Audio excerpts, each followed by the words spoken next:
Hello viewers, Rob Atfield reporting for Port Carling Boats. February the 19th, 2014. We're back at Paul Hunter's Blackbird Boat Shop in Port Sydney. Paul has been working on a mammoth Blackbird Storm and doing an amazing job on a Greavette Streamliner. So we'll go inside and see how the progress is coming on both of those boats. Viewers, we're looking here at a Blackbird Storm, a mammoth boat, and the port side has just been finished with thin strips of mahogany. And this is a boat that we've featured several times, I believe, on our website previously, and has been mentioned in an article in the Antique and Classic Boat Society Toronto chapter magazine. Paul Hunter and his staff have used a cold molded construction on this boat, and it's been a huge undertaking. Let's see if we can climb up and give a bit of a look at the interior. The subdeck is on, and staff are working on the starboard side of the boat at this point.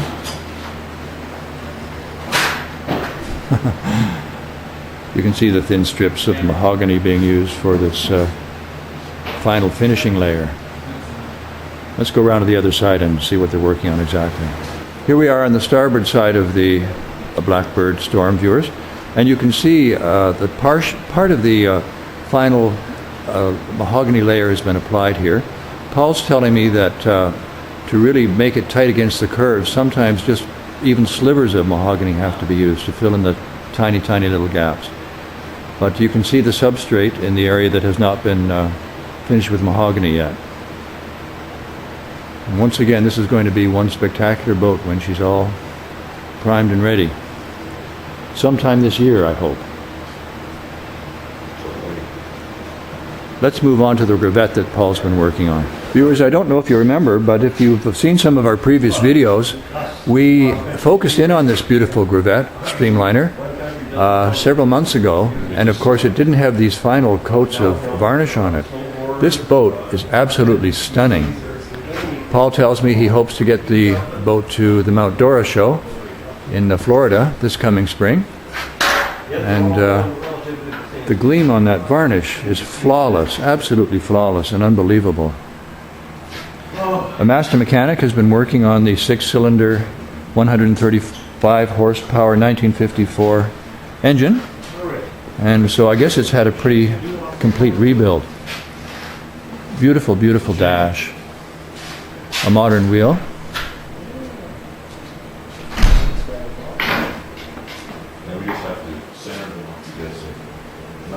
curved glass windshield. That's a pretty rare item these days. This is a triple cockpit.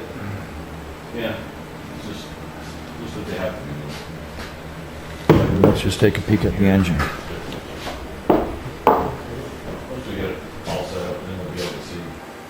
Sparkling new.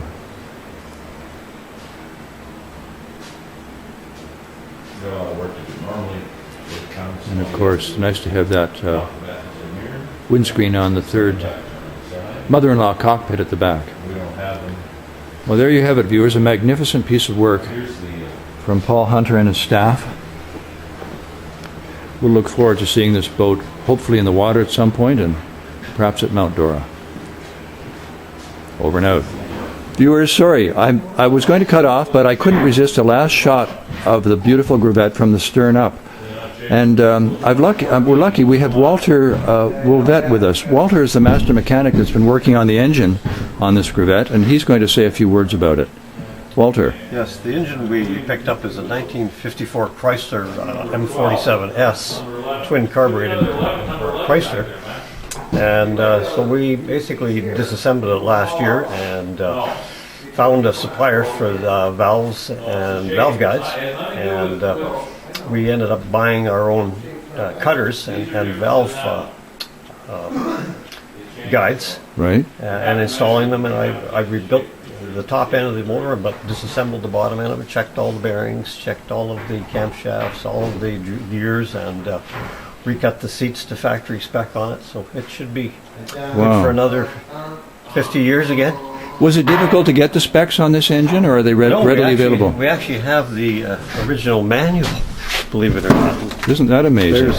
There's a copy of the manual on it right there. Wow. So it's a Chrysler Crown. Yes. And I think, as we mentioned earlier, viewers, it's a 135 horse, 6-cylinder engine. Yeah, and the difference is the M47S. That means it's got twin carburetors. Okay. So I've rebuilt the fuel pump and rebuilt the carburetors on it as well. Wow.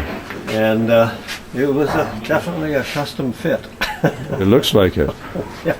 So she should be good to go for another 10, 20 years without major work, I would presume, if she's well cared for. Well, these were designed as a. I don't know if they were actually built. I believe that they were built at the end of the Second World War as a military spec, and that's what the M stands for. Oh. Yeah. Does that mean they're a tougher, more rugged engine? Oh, absolutely. Oh, yeah, they've got interesting. hardened seats, sodium-cooled exhaust valves. It's been well built. This one has had the engine rebored to 30 over and crankshaft turned, new connecting rods, bearings, and new rod bearings. Wow. So everything's been done up to scratch. Yeah. New seals and new gaskets. Wow. Wow. Should last for another 50 years, hopefully. Oh, that's great. Yeah. Anyway, congratulations on all your hard work. The engine looks beautiful. Viewers, I don't think we've had much of a good close-up of this engine Well, yet. you can climb right in there, actually. I've kind of got a few things apart on it, but you got to stick to the time. Here we have it.